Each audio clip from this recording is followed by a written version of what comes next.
नमस्कार साथियों, आप सभी का एक बार फिर से बहुत हार्दिक स्वागत है हमारे यूट्यूब चैनल पे। आज की इस क्लास के अंदर हम लोग बात करने वाले हैं हाल ही में G20 की समिट जब हो रही थी न्यू दिल्ली में। उस समय दो घटनाएं बहुत महत्वपूर्ण थी जो G20 के इतर एक एजेंडा था, जिसमें हमने पिछले वाले वीडियो में बात करी है India middle east European corridor, और साथ ही में आज एक और इंपॉर्टेंट टॉपिक है जिसका नाम है ग्लोबल बायोफ्यूल अलायंस। ठीक है, इसके गठन को मंजूरी मिली है G20 की मीटिंग के अंदर। अब क्या होता है ये ग्लोबल बायोफ्यूल अलायंस जो है, बायोफ्यूल क्या होता है, इनफैक्ट ऐसी तमाम चीजों को लेकर हम बात करने वाले हैं। कुछ दिनों पहले जब मैं हमारे परिवहन मंत्री नितिन गडकरी का एक स्पीच सुन रहा था, तो उसमें उन्होंने एक बहुत अच्छी बात कही थी। उन्होंने कहा था कि बहुत जल्दी इंडिया एक ऐसी कंडीशन में आने वाला है जहां पर हम जो इम्पोर्ट डिपेंडेंसी है हमारी, अर्थात आयात के ऊपर जो निर्भरता है, आपको ये जानकर थोड़ा आश्चर्य होगा कि आज भारत के अंदर जितने भी ये व्हीकल्स वगैरह चल रहे हैं, मतलब पेट्रोलियम पदार्थों की जो भी डिमांड है हमारी, चाहे पेट्रोल हो, चाहे डीजल हो, ऑयल हो, इन सारी चीज़ों की हम बात करें तो बहुत बड़े स्तर के ऊपर हम दूसरे देशों के ऊपर डिपेंडेंट है। और लगभग 80 से 85% जो है हम लोग ये जो पेट्रोलियम पदार्थ है इनका आयात करते हैं, अर्थात हम दूसरे देशों से इन्हें मंगाते हैं। ठीक है, तो इस संबंध में कुछ ऐसे प्रयास होने चाहिए जिसकी वजह से हमारी ये डिपेंडेंसी जो है वो किस तरीके से कम हो। ठीक है, साथ ही में कुछ और चीज़ों के बारे में भी हम बात करेंगे। इस जीबीए को पूरे अच्छे तरीके से समझेंगे हम, क्या है, कौन कौन से देश इसके अंदर शामिल है, किस उद्देश्य को ये पूरा करेगा, और उसके बाद हम देखेंगे कि अगर हम जीबीए बना रहे हैं तो हमारे सामने क्या क्या चुनौतियां हैं, भारत आज इस संदर्भ में कहाँ पर स्टैंड करता है, ऐसी तमाम चीज़ों को लेकर हम बात करने वाले हैं। ठीक है, पहले थोड़ा हम इस टॉपिक को समझने का प्रयास करते हैं। जैसे आप ये G20 की मीटिंग में देख ही रहे हैं कि जो बिडेन है, इटली की प्राइम मिनिस्टर हैं, और साथ ही में सभी ने मिलकर अभी इसको लॉन्च किया था। ठीक है, कुछ चीज़ें हम समझते हैं। टॉपिक का नाम रहेगा हमारा, क्योंकि भूमिका समझनी बहुत जरूरी है। उसके बिना हम किसी भी टॉपिक को अगर समझने का प्रयास करेंगे तो वो अभ्यास हमारा पूर्ण तरीके से व्यर्थ जाने वाला है। ठीक है, हम समझेंगे बहुत बेसिक तरीके से कि जैव ईंधन जो है वो क्या होता है। एक हम समझेंगे जैव ईंधन, ठीक है, और यहाँ पर हम इसके अगेंस्ट में ही लिखेंगे जीवाश्म ईंधन। सॉरी, जीवाश्म ईंधन। इन दोनों ईंधन को हम समझने का प्रयास करते हैं। कुछ कम ही समय के अंदर हम इनको समझेंगे। देखो यहाँ पे जैव ईंधन वो है, इन यहाँ पे शब्दों पे जाना आप। सबसे पहली बात तो ये है जैव ईंधन, और यहाँ पर है जीवाश्म ईंधन। ठीक है, जैव ईंधन जो है वो नवीकरणीय ईंधन है। कैसा ईंधन है? नवीकरणीय ईंधन है। नवीकरणीय ईंधन का अर्थ होता है कि उस ईंधन को हम वापस इस्तेमाल कर सकते हैं। ठीक है, समझना है इस बात को। और वहीं हम बात करें जीवाश्म ईंधन की, जो पूरे तरीके से कैसा ईंधन है हमारे पास? अनवीकरणीय। अनवीकरणीय, ठीक है, जिसे हम बोलते हैं नॉन रिन्यूएबल। नॉन रिन्यूएबल, ठीक है, और यही नवीकरणीय है तो ये हमारा हो जाएगा रिन्यूएबल, जिससे आप वापस उपयोग में ले सकते हैं। ठीक है, थोड़ा और इससे हम समझते हैं। जैसे हम देखते हैं आज जो कोयला है, इसके बाद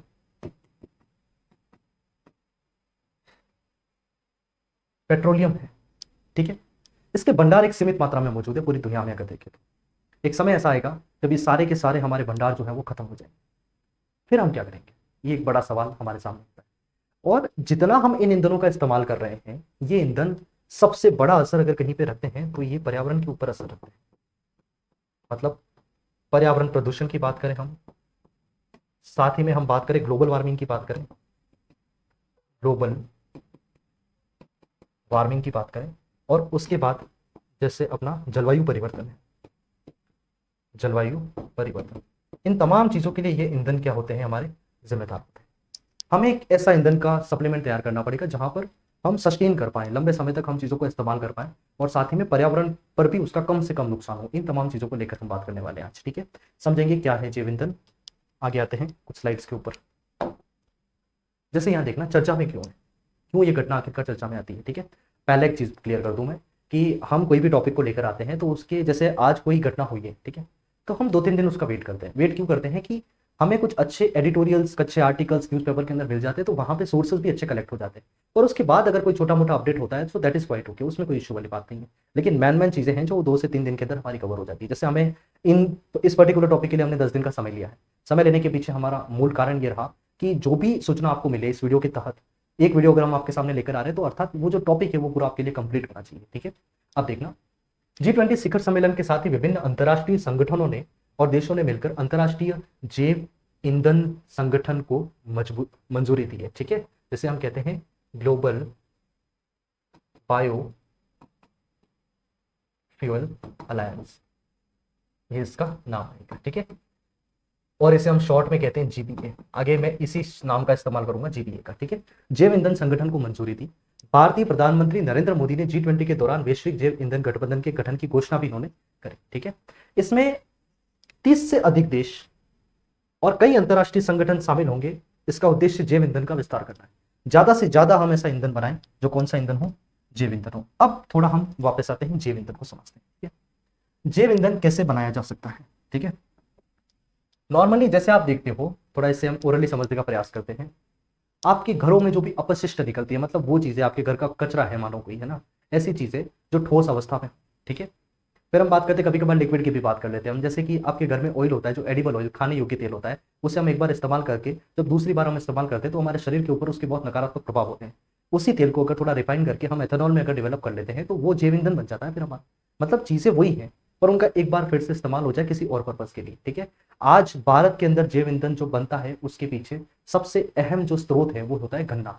हम गन्ने से बहुत ज्यादा जैव ईंधन बनाते हैं। ठीक है, और साथ में जैसे आपने ये भी देखे होंगे, कुछ जैसे फसलें जब कट जाती है इसके बाद उनके डंठल कुछ रह जाते हैं। आपने सुना होगा हरियाणा वगैरह वाले कुछ राज्यों के अंदर पराली की घटना बहुत होती है, मतलब पराली जलाते हैं तो उस वजह से कुछ समय तक दिल्ली की एयर क्वालिटी इंडेक्स जो है वो बहुत ज्यादा पुअर हो जाता है और वहां पर सांस लेना भी संभव नहीं हो पाता है। ये कारण होता है। अब वो पराली है, हम उसका भी अच्छी तरीके से उपयोग कर सकते हैं जैव ईंधन बनाने के लिए। ठीक है, और जब वो जैव ईंधन में बन जाता है, जैसे भारत सरकार आज पूरा प्रयास कर रही है कि जो पेट्रोल और डीजल है हमारे, पेट्रोल एंड डीजल, इसमें हमारा प्रयास ये, जैसे आज भी आपके पास जो पेट्रोल आ रहा है उसके अंदर 10% एथेनॉल की मिलावट है। किसकी मिलावट है? एथेनॉल की मिलावट है। अब अगर ये एथेनॉल मिलता है अर्थात हमने 10% पेट्रोल का उपयोग कम करा है, और अगर कम करा है तो कहीं ना कहीं पे हमने हमारा वो पैसा जो बाहर जा रहा था, जो क्रूड ऑयल हम मंगा रहे थे बाहर से, वो खर्च हमारा कम हुआ है। एक बात ये समझना। दूसरी बात, अब हमारा टारगेट ये है कि सर हमें एनी हाउ 2025 तक हम प्रयास कर रहे हैं कि 20% पेट्रोल और डीजल के अंदर हम किसकी मिलावट कर लें? एथेनॉल की मिलावट कर लेते हैं। और एथेनॉल एक तरीके का जैविक ईंधन क्या है? जैविक ईंधन। जब ये मिल जाएगा तो वो इंपोर्ट डिपेंडेंसी हमारी, जो पैसा हमारा खूब सारा बाहर जा रहा है वो भी बच पाएगा। ऐसी तमाम चीजें जो है वो रहेंगी, इसके काफी ज्यादा एडवांटेजेस रहने वाले हैं। ठीक है, आगे बात करते हैं। ये हमने समझ लिया। फिर देखा उद्देश्य इसके क्या है, तो वैश्विक स्तर पर जैव ईंधन जो है उसके व्यापार को बढ़ाना और साथ ही में उसके उत्पादन को बढ़ावा देना, ये दो उद्देश्य हो जाते हैं यहाँ पर। और इसमें अंतरराष्ट्रीय स्तर के ऊपर एक सहयोग बनाना। जैसे मानो आज भारत के पास जैव ईंधन के विकास की कोई तकनीक है और वो तकनीक मानो कल के बाद इंडोनेशिया को उसकी जरूरत पड़ती है, तो वो तकनीक को जब हम हस्तांतरित करते हैं तो ये एक अंतरराष्ट्रीय सहयोग होता है जहां पर जैव ईंधन जो है वो प्रमोट होगा। क्योंकि जैव ईंधन एक ऐसी चीज है यहाँ पर राइवलरी से ज्यादा, कंपटीशन प्रतिस्पर्धा से ज्यादा हमें जरूरत है आपसी सहयोग की। क्योंकि हम जितना ज्यादा जीवाश्म ईंधन के ऊपर डिपेंड रहेंगे उतना ज्यादा हम पर्यावरण का नुकसान जो है वो पहुंचा रहे हैं। एक चीज और भी आपने देखी होगी, हाल ही में जैसे मोरक्को में भूकंप आया, ठीक है, नो डाउट उसके कुछ प्राकृतिक कारण होते हैं, पर कहीं ना कहीं पे मानव जनित कारण भी है जिसकी वजह से ऐसी घटनाएं आज होती है। आप देख रहे हो पूरा जो रेन साइकिल है वो धीरे धीरे बदलने लगा है। जैसे पहले बारिश का समय कुछ और हो रहा था, अब बारिश किसी और समय आ रही है। ग्लोबल वार्मिंग जो है वो बढ़ती जा रही है, ग्रीन हाउस गैसों का प्रभाव जो है वो वातावरण में बढ़ता जा रहा है। इन तमाम चीजों को टारगेट करने के लिए बहुत आवश्यकता है हमें जैव ईंधन को अपनाने की आज। ठीक है, और जैव ईंधन वो भी कैसा? टिकाऊ जैव ईंधन रहेगी, इसका अधिक से अधिक उपयोग जो है वो हम कर पाए, आपस में तकनीकी का हस्तांतरण भी हो जाए और साथ में इसके उपयोग जो है उसको बढ़ावा देना। ये कुछ उद्देश्य हैं जिनको टारगेट किया जा रहा है। फिर हम समझते हैं प्रधानमंत्री नरेंद्र मोदी द्वारा इसे औपचारिक तौर पर G20 सम्मेलन में घोषित किया गया। ठीक बात है। अब देखना, ये जो हमारा GBA है, ग्लोबल बायोफ्यूल अलायंस, इसके अंदर 3 प्रमुख देश इसको आज लीड करते हैं। उसमें सबसे पहला देश होता है अमेरिका, दूसरा देश है ब्राजील, ठीक है, और तीसरा देश हमारे पास होता है भारत। अब क्यों ये नेतृत्व कर रहे हैं, तो उसका एक कारण भी है। आज दुनिया में जितना भी जैव ईंधन उत्पादित हो रहा है उसका 85% जो है वो इन 3 देशों के अंदर उत्पादित होता है। उसके अंदर भी अमेरिका में तो बहुत बड़े स्तर के ऊपर ये काम हो रहा है 55%, ब्राजील में 27% इसका उत्पादन होता है। ठीक है, अब इसकी शुरुआत जब ये बायोफ्यूल अलायंस बनाने की बात हुई थी तो जब G20 की मीटिंग के अंदर ही जो लगभग जनवरी के आसपास हुई थी, तो वहां पर जो विभिन्न देशों के ऊर्जा मंत्री है G20 देशों के, वो ऊर्जा मंत्री जो है वो इस बैठक में आम चर्चा हुई थी। जब यहाँ पे गोवा में बैठक हो रही थी उसमें इसकी परिणति अंततः संगठन की स्थापना के रूप में हुई। और साथ में फिर जब इन्होंने तमाम चर्चाएं करी और उसमें कई सारे देशों ने, लगभग 19 देशों ने रुचि भी दिखाई कि अगर इस तरीके का संगठन बनता है तो हम लोग इसको ज्वाइन जरूर करेंगे। ठीक है, आज खैर वर्तमान में सारे देश शामिल नहीं है G20 के, कुछ देश शामिल है, हम उनकी चर्चा भी करेंगे, पूरा मैप के ऊपर सिस्टमेटिक समझने का प्रयास करेंगे कौन कौन से देश उसमें शामिल है। ठीक है, आगे बढ़ते। 9 प्राथमिक देश ऐसे हैं जो इसमें शामिल हुए। ठीक है, प्राथमिक देश कौन कौन से हैं? फाउंडिंग मेंबर्स भारत है, अमेरिका है, ब्राजील है। ठीक है, 3 देश हो गए। अर्जेंटीना, बांग्लादेश और इटली, ये 3 देश हो जाते हैं। और उसके बाद मॉरिशस, दक्षिण अफ्रीका और संयुक्त अरब अमीरात। आप देखेंगे ये कुछ फाउंडिंग मेंबर्स हैं इसके, जिसकी संख्या अगर आप निकालेंगे तो 1 2 3 4 5 6 7 8 एंड 9, मतलब ये जो 9 देश हैं ये प्राथमिक देश है जिन्होंने मिलकर इस अलायंस को बनाया। ठीक है, आगे समझते हैं कुछ और चीजों को। कुछ देश जो इसमें पहले से शामिल है। यहाँ पर आप तीन चीजें देखना, अभी हाल ही में G20 की जो समिट हुई उसमें कुछ देश को तो आमंत्रित किया था। आमंत्रित किए गए देशों का अर्थ होता है वो देश जो G20 में शामिल नहीं है पर उनको एज ए गेस्ट उस मीटिंग में बुलाया गया। फिर गैर G20 देश भी हैं कुछ, जिसमें Iceland, Kenya, Guyana, Paraguay, Seychelles, Sri Lanka, Uganda और फिनलैंड। और साथ में कुछ देश ऐसे जो G20 देश है। मतलब तीन कैटेगरी है, वो देश जो G20 में है, वो देश जो G20 में किसी तरीके से इन्वॉल्व नहीं है, ना तो गेस्ट है ना वो शामिल है उसमें, और उसके बाद कुछ आमंत्रित देश। अब इनको समझेंगे हम पूरा एक मैप की सहायता से, ठीक है। आप देख पा रहे हैं ये मैप अच्छे तरीके से, ठीक है। जो व्हाइट कलर में कुछ कंट्रीज को हमने इंडिकेट किया है वो G20 के वो देश है जो इस अलायंस में शामिल है। जैसे सबसे पहला देश हमारे सामने आता है कनाडा, इसके बाद है संयुक्त राज्य अमेरिका, ब्राजील है, अर्जेंटीना है, ठीक है। इसके बाद दक्षिण अफ्रीका है, इटली है और भारत। ये वो देश है जो G20 के सदस्य और साथ में इसमें भी शामिल होंगे, ठीक है। फिर हम बात करते हैं वो देश जो ना तो G20 के सदस्य हैं ना उन्हें इन्वाइट किया गया, ठीक है। जैसे हम बात करें दक्षिणी अमेरिका का एक देश है पराग्वे, ठीक है, ये इसमें शामिल होगा। दक्षिण अमेरिका का ही एक देश है गुयाना, वो इसमें शामिल होने वाला है। फिर हम बात करें यहाँ पर एक देश है आइसलैंड, ये इसमें शामिल होगा। फिर फिनलैंड आपका इसमें शामिल होगा, युगांडा है, केन्या है, यहाँ पर एक द्वीपीय देश है जिसका नाम है सेशल्स और साथ में श्रीलंका। ये वो देश हैं जो G20 के ना तो मेंबर हैं और ना इन्हें इन्वाइट किया गया था, बट फिर भी इन्होंने ज्वाइन किया, ठीक है। इसके बाद हम बात करते हैं वो देश जो इन्वाइटी थे, मतलब G20 में जिन्हें इन्वाइट किया गया था और वो उसके मेंबर बनने वाले हैं, ठीक है। जिसमें हम देखते हैं सिंगापुर है, बांग्लादेश है आपका, संयुक्त अरब अमीरात हो गया, उसके बाद मॉरिशस यहाँ पर आपके रहता है, और ये कुछ देश आपके आते हैं, ठीक है, जिससे ये पूरा हमारा अभी अलायंस जो है वो बनता है, ठीक है। ये तो हो गए देश, ठीक है। आप यहाँ पर एक बार और पढ़ ले थोड़ा सा। जैसे जीबीए में शामिल G20 के देश कौन कौन से, तो ब्राजील है, अर्जेंटीना है, कनाडा है, भारत, इटली, दक्षिण अफ्रीका, संयुक्त राज्य अमेरिका, ये वो देश है। आमंत्रित देशों में बांग्लादेश, सिंगापुर, मॉरिशस और संयुक्त अरब अमीरात, इन्होंने ज्वाइन करा है। फिर गैर G20 देशों की बात करें तो उसमें Iceland, Kenya, Guyana, Paraguay, Seychelles, Sri Lanka, Uganda and Finland, ये वो देश है जो गैर G20 देश है जो इसमें शामिल होने वाले हैं, ठीक है। आगे बढ़ते हैं। अब देखते हैं कुछ ऐसे इंटरनेशनल ऑर्गेनाइजेशंस भी हैं जो भी इसके पार्ट रहेंगे। उसमें कौन कौन से हैं, जैसे विश्व बैंक की हम बात करते हैं, एशियाई विकास बैंक है, विश्व आर्थिक मंच है, विश्व एलपीजी संगठन, यूएन एनर्जी फॉर ऑल, ठीक है, इसको करेक्ट कर लेना थोड़ा।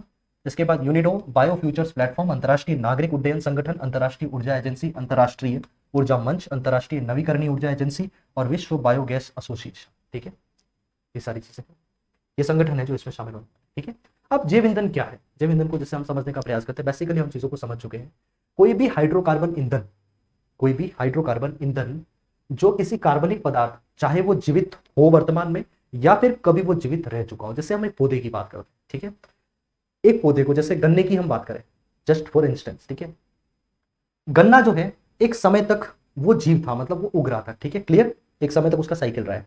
अब उसके ऊपर काट भी लिया गया तो वो भी हमारा किस में आ जाएगा, अगर उससे हम ईंधन बनाए तो भी जैविक, क्योंकि या तो वो जीवित है या फिर कभी वो जिंदा रह चुका है। दो बातें समझनी, ठीक है। या तो कोई जीवित है या फिर एक बार कोई जीवित सामग्री है, उसको कम समय के अंदर, दिन, सप्ताह या महीने में जो उत्पन्न होता है उसे हम कहते हैं जैविक ईंधन।